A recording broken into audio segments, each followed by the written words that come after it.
सबसे ज्यादा बधाई देना चाहता हूं जो यहां अभी मंच पर आकर हिम्मत और साहस दिखाया। बिहार के जितेंद्र कुमार ने, जो एक दुखी बेटी के दुखी पिता है, मैं चाहता हूं उनके साहस के लिए एक बार आप लोग जरूर ताली बजाइए कि उन्होंने इतनी हिम्मत की कि कम से कम आज इस जंतर मंतर के ऐतिहासिक स्थान पर आकर अपनी पीड़ा देश के प्रधानमंत्री को पहुंचाने का काम किया। आप सोचिए कितनी मुश्किल से दिन रात परिश्रम करके, मजदूरी करके, किसानी करके, खेती करके, ऑटो चला के, रेहड़ी की पटरी पर दुकान लगाकर एक आदमी अपने बच्चे को पढ़ाता है। सपना देखता है कि उसकी बेटी डॉक्टर बन जाएगी, उसका बेटा डॉक्टर बन जाएगा, समाज की सेवा भी करेगा और बुढ़ापे में हमारा सहारा बनेगा। मैं साथियों और दोस्तों, एक दिन पेट्रोल पंप पे अपनी गाड़ी में तेल भराने के लिए रुक गया। वहां पे पेट्रोल पंप का कर्मचारी मेरे पास आया और दुखी होकर कहने लगा, मेरी बेटी कहती है, वो वीडियो भी मैंने डाला था, मेरी बेटी कहती है पापा अब हम ये देश छोड़ के चले जाएंगे, कितनी मेहनत करें, कितनी परिश्रम करें, कितना सब कुछ करने के बावजूद ऐसा भ्रष्टाचार होता है, हमको तो उम्मीद नहीं है कि हमारा कभी दाखिला डॉक्टरी में हो पाएगा। ये एक पिता की पीड़ा है, ये एक बाप की पीड़ा है, ये एक कर्मचारी, एक मजदूर की पीड़ा है। आप सोचिए, ये नीट के भ्रष्टाचार को, इसके घोटाले को, इसके पेपर लीक को आप सुनेंगे तो आपके होश उड़ जाएंगे। साथियों, आप मुझे बताइए, 23,33,000 बच्चों ने इस नीट के एग्जाम में अपनी शामिल हुए। वो 23,33,000 बच्चों ने नीट का एग्जाम दिया और वो नीट का एग्जाम देने के पहले उन्होंने कोचिंग किया, परिश्रम किया, मेहनत किया, दिन रात पढ़ाई की, नीट का एग्जाम दिया। पूरे देश में कुल 1 लाख बच्चे प्राइवेट और सरकारी दोनों मिलाकर सेलेक्ट होते हैं डॉक्टरी की पढ़ाई के लिए।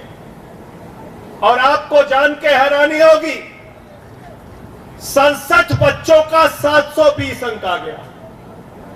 ये एग्जाम में घोटाला क्या है जरा समझ लेना। 67 बच्चे एक साथ टॉप कर गए, यानी कि 720 नंबर 1, 2, 3, 4 बच्चों का नहीं, 67 बच्चों का 720 नंबर आ गया। 67 के 67 बच्चे टॉप कर गए।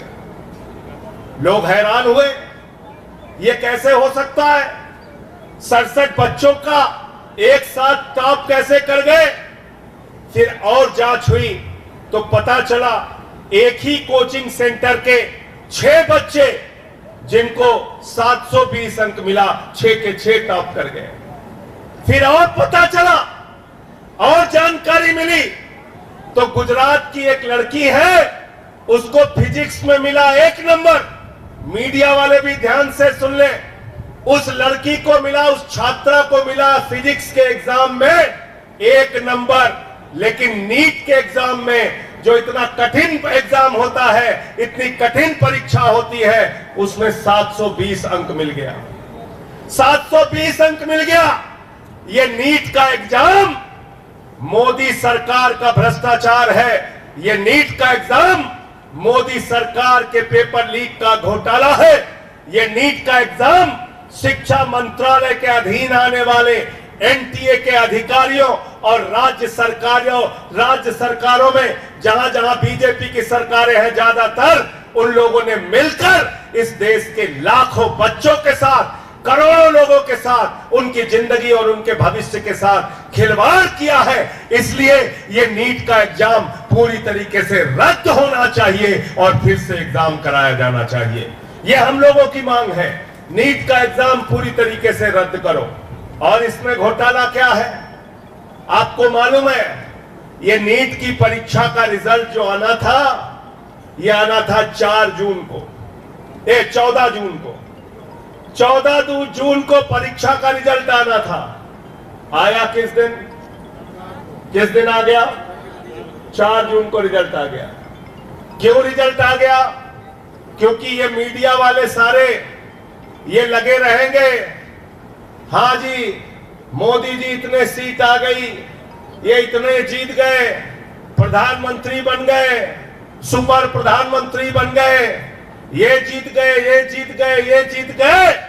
भारतीय जनता पार्टी के गुणगान में पूरा देश लगा रहेगा और भाजपाइयों के पेपर लीक की चर्चा नहीं होगी, भाजपा सरकारों के पेपर लीक की चर्चा नहीं होगी, एनटीए के पेपर लीक की चर्चा नहीं होगी, शिक्षा मंत्री के पेपर लीक की चर्चा नहीं होगी, शिक्षा मंत्रालय के मोदी सरकार के घोटाले की चर्चा नहीं होगी। इसलिए एनटीए ने जानबूझ के 4 जून को रिजल्ट प्रकाशित किया। मैं पूछना चाहता हूं, पहली जांच तो इसी बात की होनी चाहिए कि किस घोटाले को दबाने के लिए 14 जून की जगह 4 जून को रिजल्ट प्रकाशित किया गया। नंबर 1 और नंबर 2, मैं इस देश के नौजवानों से भी कहना चाहूंगा, कब तक खामोश रहोगे आप? कब तक इनकी गुलामी करते रहोगे? परीक्षा पे परीक्षा पेपर लीक हो रही है, अग्निवीर के नाम पर तुम्हारे साथ घोटाला किया जा रहा है, भारत माता का सीना छलनी किया जा रहा है, भारत की सीमाओं की सुरक्षा के साथ खिलवाड़ किया जा रहा है। अग्निवीर बनाकर 4 महीने के नौजवान बनाकर आपके पेट और पीठ दोनों में छुरा मारा जा रहा है। कब तक खामोश रहोगे आप? उत्तर प्रदेश के अंदर 60 लाख बच्चों का भविष्य बर्बाद हो गया। पुलिस भर्ती के नाम पर वहां पेपर लीक हो गया। कभी बिहार में पेपर लीक होता है, कभी गुजरात में पेपर लीक होता है, कभी राजस्थान में पेपर लीक होता है, कभी हरियाणा में पेपर लीक होता है, कभी महाराष्ट्र में पेपर लीक होता है। 4-5 साल के अंदर 2 करोड़ बच्चों का भविष्य बर्बाद हुआ है पेपर लीक से। कितने बच्चों का? 2 करोड़ बच्चों का, 2 करोड़ बच्चों का। और अगर 5 आदमी का भी परिवार मान लीजिए तो करीब करीब 10 करोड़ लोग इससे प्रभावित हुए हैं। 10 करोड़ लोग प्रभावित हुए हैं। लेकिन हमारी संवेदनाएं शायद मर गई हैं। हमें शायद गुस्सा नहीं आता। जब भी चुनाव आता है, जाति के नाम पे, धर्म के नाम पे, क्षेत्र के नाम पे, भाषा के नाम पे हमें लड़ाया जाता है, हमारा वोट लिया जाता है, मोदी जी का गुणगान किया जाता है, लेकिन देश के नौजवानों की बात नहीं होती। बेरोजगारी का सवाल नहीं उठता, उनके भविष्य का सवाल नहीं उठता। तो मैं इस देश के नौजवानों से भी कहना चाहता हूं, छात्रों से भी कहना चाहता हूं, कब तक आप इनकी गुलामी करोगे? कब तक इनकी मानसिकता के पीछे जिंदाबाद लगाते रहोगे? उठाओ, आगे बढ़ो और अपनी आवाज को बुलंद करो। देश की सड़क पे हमने आपकी आवाज बुलंद की है। सदन 24 तारीख से शुरू होने जा रहा है, 27 तारीख से राज्यसभा शुरू होगी। मैं भरोसा दिलाना चाहता हूं इस देश के उन परिवारों को जो दुखी हैं, इस देश के उन नौजवानों को जो दुखी हैं, जो परेशान हैं, जो पीड़ित हैं। देश की संसद में भी आपकी आवाज को आम आदमी पार्टी के सांसद पूरी बुलंदी के साथ उठाएंगे, पूरी मजबूती के साथ उठाएंगे। अपने अपने स्तर पे आवाज उठाइए। तब तक आप इन नकली सवालों में उलझे रहेंगे। देश का प्रधानमंत्री चुनाव प्रचार में जाता है तो 60 लाख बच्चों का जो भविष्य बर्बाद हुआ पुलिस भर्ती के नाम पर उत्तर प्रदेश में, उसकी चर्चा नहीं करता। देश के प्रधानमंत्री जब चुनाव प्रचार में जाते हैं तो गुजरात के अंदर जो पेपर लीक के कारण नौजवानों का भविष्य बर्बाद हुआ, उसकी चर्चा नहीं करते। देश के प्रधानमंत्री हरियाणा के नौजवान के साथ जो विश्वासघात होता है, उसकी चर्चा नहीं करते। महाराष्ट्र के नौजवान के साथ जो भ्रष्टाचार होता है, उसकी चर्चा नहीं करते। देश के प्रधानमंत्री कभी मुगल की बात करते हैं, कभी मुसलमान की बात करते हैं, कभी मटन की बात करते हैं, कभी मछली की बात करते हैं, कभी मंगलसूत्र की बात करते हैं, कभी मुजरा की बात करते हैं। शर्म आती है। भारत के प्रधानमंत्री को नौजवानों की चिंता नहीं है। तुम्हारे अंदर अगर चिंता खत्म हो गई है तो अभी तक तुम तो 240 पे पहुंचाया है। इस देश की जनता फिर से तुमको 2 सीटों पर पहुंचाने का काम करेगी। नरेंद्र मोदी जी, चिंता करो नौजवानों की, चिंता करो किसानों की, चिंता करो महंगाई की, चिंता करो बेरोजगारों की, चिंता करो, इस देश में किसानों को एमएसपी नहीं मिलती, देश को तुमने बर्बादी की कगार पे पहुंचा दिया और नकली मुद्दों पर देश के लोगों को उलझा कर रखते हो। हमारा ये विरोध है और इस बात के लिए आज हम लोग जंतर मंतर पे इकट्ठा हुए हैं। इसके पहले उत्तर प्रदेश के अलग अलग जिलों में भी हम लोगों ने नीट के सवाल को लेकर आंदोलन किया था। कल पूरे देश का आह्वान किया है। कल पूरे देश में आम आदमी पार्टी नीट के एग्जाम के सवाल को लेकर विरोध प्रदर्शन करेगी। हमारी सीधे तौर पे मांग है कि जिन लोगों ने, एनटीए के जिन अधिकारियों ने राज्य सरकारों के साथ मिलकर जहां जहां घपला और घोटाला हुआ है, सबको सिर्फ सजा ही नहीं होनी चाहिए, इनको ऐसी सजा होनी चाहिए कि आने वाली जो पीढ़ियां हैं वो इस बात को याद करें कि नौजवानों के भविष्य के साथ खिलवाड़ करने का नतीजा क्या होता है। इसलिए मैं ज्यादा लंबी बात नहीं करूंगा। मैं आप सबसे अनुरोध करूंगा, अपने माध्यम से आवाज को बुलंद कीजिए और इस सरकार को सबक सिखाने का काम कीजिए।